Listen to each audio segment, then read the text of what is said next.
Hello and welcome to The Print. Today, I shall speak about the Agnipath scheme and its prospects.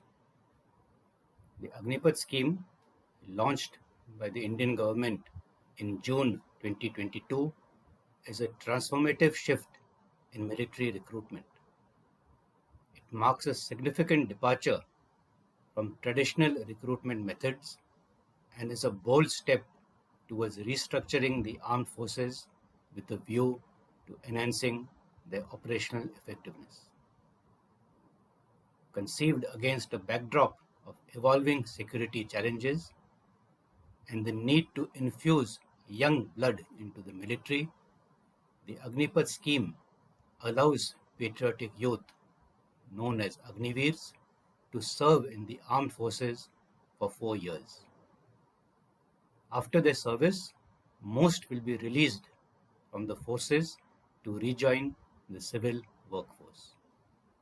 The primary objective of the scheme is to lower the average age of military personnel, thereby making the forces more dynamic and technologically adept. It also aims to provide the civil labor market with a fresh pool of disciplined and skilled young people capable of contributing to various sectors of the economy.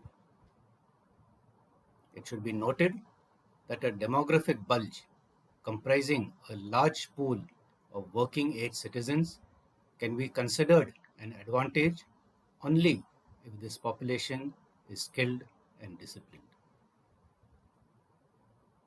One of the key advantages of the Agnipath scheme is the opportunity it provides young people to serve their country without committing to a long-term career in the military.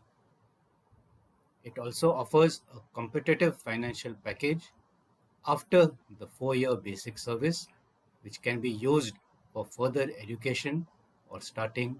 Despite these potential benefits, however, the scheme has faced criticism for its potential impact on the post-service career prospects of Agniveers and the absence of pension benefits. Critics also argue that the short duration of service may not be sufficient to instill the values and skills required for a soldier. How then are these concerns being addressed? The government has responded to some of the concerns about the Agnipath scheme by enhancing the financial package for Agniveers and providing assurances of support for their reintegration into civilian life, including a 10% reservation in the Central Armed Police Forces or CAPF. Additionally, the upper age limit for recruitment was raised to accommodate aspirants who had become overaged while the scheme was being finalized and rolled out. Nevertheless, it has been averred that the Agnipath scheme had some negative fallout, resulting in a reduced mandate for the BJP in the recent general elections, especially in traditional recruitment areas. With the return of the National Democratic Alliance for the third term, there have been renewed calls for a comprehensive review of the Agnipath scheme. These include voices from the BJP's alliance partners whose support is vital to retain a majority, and there could be heated debates on this matter in the forthcoming session of Parliament. Several newspaper reports have also called for an urgent review of the scheme, with some suggesting specific changes and others recommending the entire scheme's annulment. It has also been reported that the Standing Committee on Defence, the SCOD, has also made some recommendations in the last Parliament on this matter. It is important to avoid giving a review of the Agnipath scheme any political connotation. All policies have their advantages and disadvantages, with some anomalies becoming apparent only during rollout and implementation. Such kinks are then ironed out through mid-course corrections. This is a normal and routine exercise anywhere in the world, whether in the armed forces or the corporate domain. As part of this routine exercise, the Department of Military Affairs (DMA), under the Chief of Defence Staff the (CDS), had already called for feedback from the three services on the Agnipath scheme much before the elections were announced. The services, in turn, have preferred their feedback based on inputs from all stakeholders. That changes to the scheme were always a possibility is evident from the statement made by Defence Minister Rajnath Singh in the Times Now summit in March 2024, where he said that the government is open to changes in the recruitment policy if deemed necessary.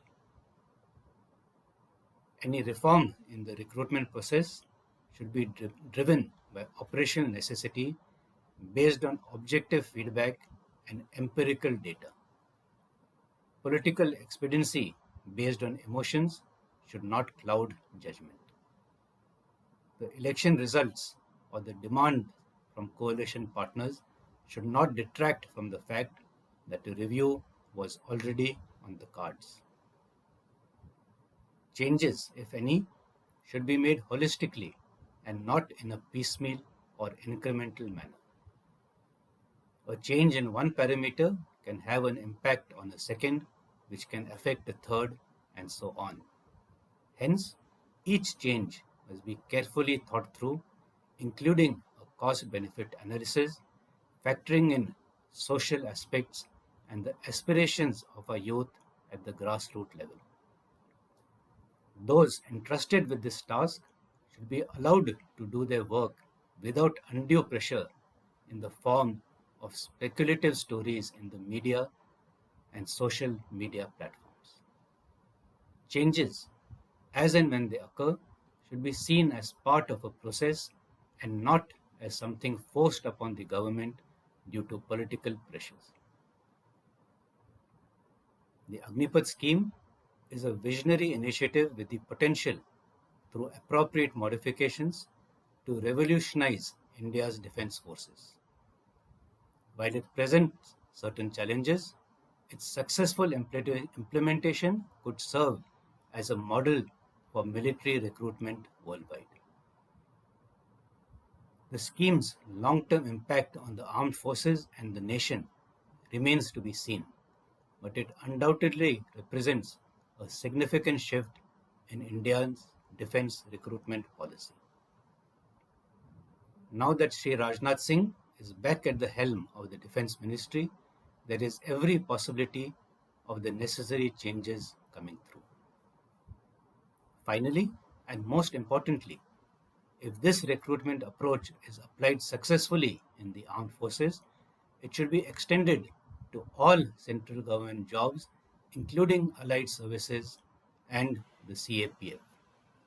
This will go a long way in demonstrating and vindicating the government's stand that the Agnipath scheme is indeed a transformative and beneficial scheme. This is General Naravane for ThePrint.